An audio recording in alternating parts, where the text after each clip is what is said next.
Okay, so another game where randomness plays a really important part is gambling, okay? And one form of gambling that people do every week is the National Lottery.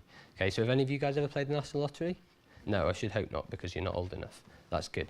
Okay, so when you came in today, we gave you your National Lottery cards with the numbers 1 to 49 on them, and we asked you to pick your 6 numbers. That's how the National Lottery works, okay? So hopefully you've picked your 6 numbers by now, and what we're going to do now is we're going to have our own big money draw, okay? So we're going to pick out the 6 numbers, and you guys are going to help us out with that.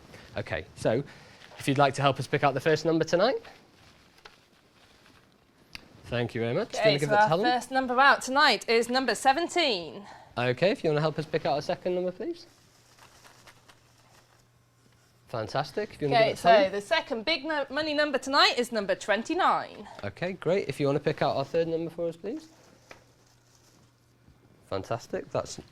And we have, next number is number 12. Great. If you want to pick out another number for us, please. Fourth number of tonight's draw. Okay, the next number is number 26. Okay, so although this is a bit dodgy, Helen and I are both going to pick out a number as well. Look, I've got number 15. Okay, fantastic. And I'm going to get the last one, which is... number 6. Fantastic. So Helen's going to arrange the numbers in ascending order, and if you can start ticking off the numbers you've got, then we'll make a few predictions about what we expect you to have.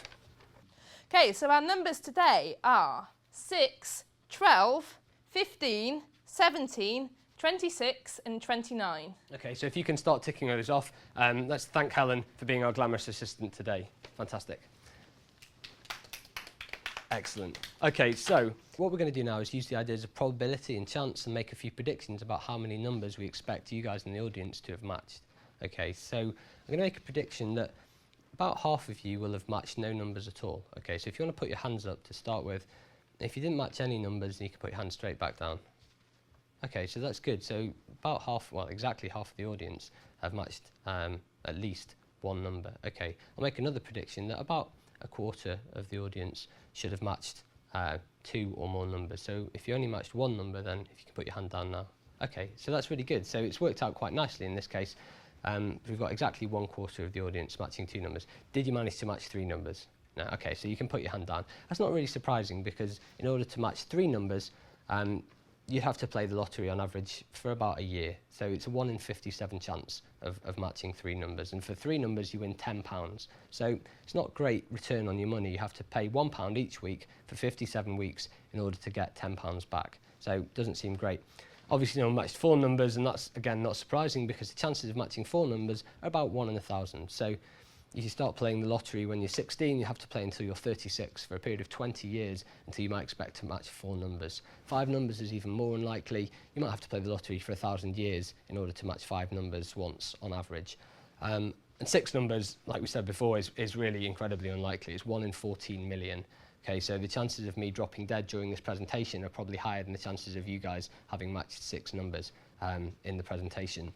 To put that into context, if the first Homo sapien who had evolved decided to start his own national lottery up and play it every week on his own, then by the time he'd got to the present day, he might have expected to have matched all 6 numbers by now.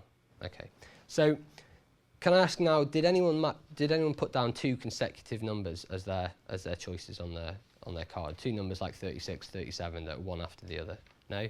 So no one chose it. So again, that's not really surprising because human beings, we are not very good at choosing things randomly. So I'll tell you, this is what happened on the 9th ever lottery draw on the 14th of January 1995. 133 people chose the same 6 numbers and won, but devastatingly found out they only won about £100,000 each when they thought they were going to win millions.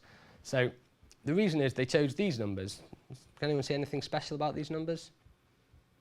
There's not much special about them, but when we put them on the National Lottery scorecard, this is how it's laid out, they look quite evenly spaced. And that's a problem with the way we think about randomness. We think that randomness means spacing things out evenly, but actually, in fact, half of all lottery draws we might expect to have 2 consecutive numbers in them. So the week before and the week after the lottery draw where 133 people won, there were 2 consecutive numbers in each of those weeks. So we might say that being random and being truly random is the best way you can maximise your winnings in the lottery. Okay, so a couple of pieces of advice that would give you about the National Lottery. Firstly, don't play the National Lottery because it's incredibly unlikely that you're going to win. Okay, but secondly, if you have set your heart on playing the National Lottery, then choose your numbers randomly. So either use a computer to generate random numbers, or maybe take a deck of cards, number them 1 to 49, and choose them out randomly, and they'll be your numbers for that week. Okay, so this has been the National Lottery.